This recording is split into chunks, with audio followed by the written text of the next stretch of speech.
The afternoon felt heavier than usual, as if the air itself was tired and the sky had forgotten how to breathe.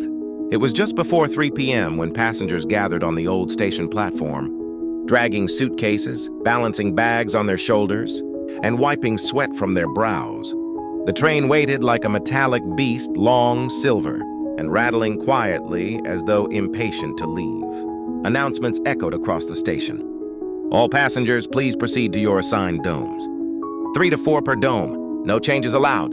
People grumbled, some confused, others annoyed. Most didn't want to share a dome with strangers for a long overnight journey, but the rules were strict. Once the train began moving, there would be no changing seats. Inside Dome 7, 4 passengers settled into place. They didn't know it yet, but fate had woven their paths together carefully, too carefully. The first was a woman in her early 30s, calm-faced with warm eyes and a soft voice. Her 8-year-old daughter sat beside her, a bright-eyed little girl who clutched a rabbit-shaped stuffed toy whose fur had faded from years of love. Across from them sat a girl in her late 20s. She wore expensive sunglasses even indoors, long braids tied with gold clips, glossy nails, and a phone she refused to look away from. Her music blasted carelessly into the air. At the very end of the dome sat an old woman, thin, wrapped in a torn brown shawl, her hands rough and dry like bark, her hair long and uncombed. She held a small book with no title, its cover torn and its pages yellowed like they had survived rain, tears, and fire. The train jolted forward. Metal groaned. Wheels screeched. The journey began. For a while, everything seemed normal. The scenery outside shifted from buildings to trees, from loud life to quiet countryside. The woman offered food to her daughter and opened her small lunchbox filled with sandwiches, fruit, and a few biscuits. From the corner of her eye, she noticed the old woman staring quietly out the window, her stomach tightening with hunger she was trying to hide. The mother smiled warmly. "Ma'am, would you like some food?"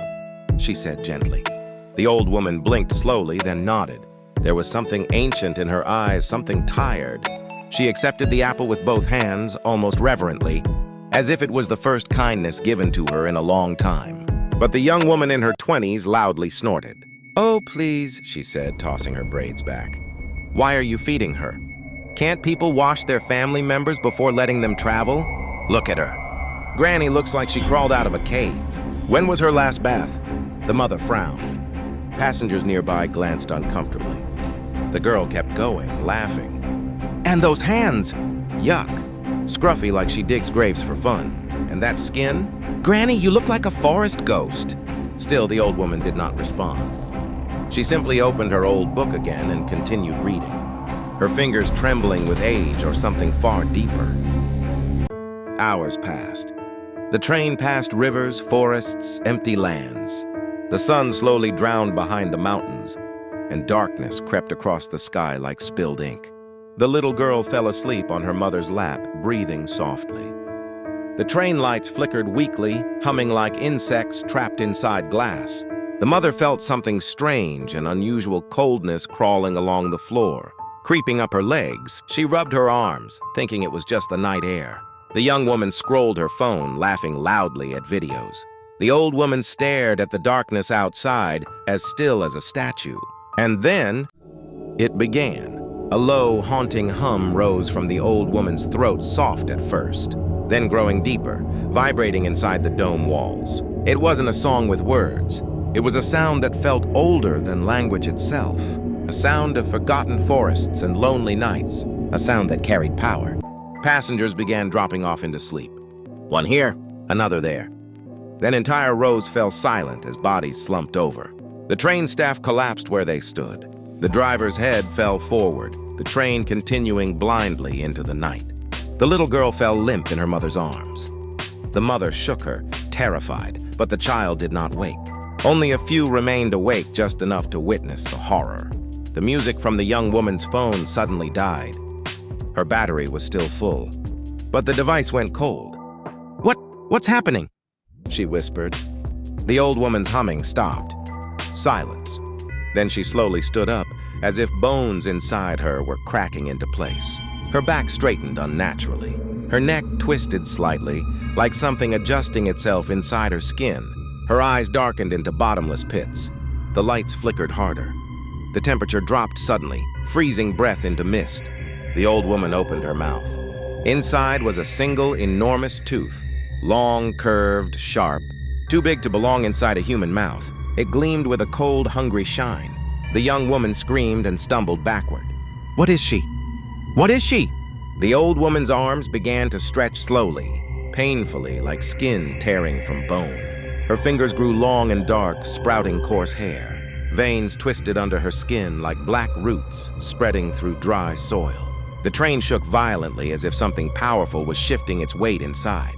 The woman tried to run toward the door, but the old woman's arm snapped forward, doubling in length in an instant. Her claws gripped the girl's shoulder, digging into flesh. The girl shrieked, "No, let me go! Let me go!" But the creature pulled her close.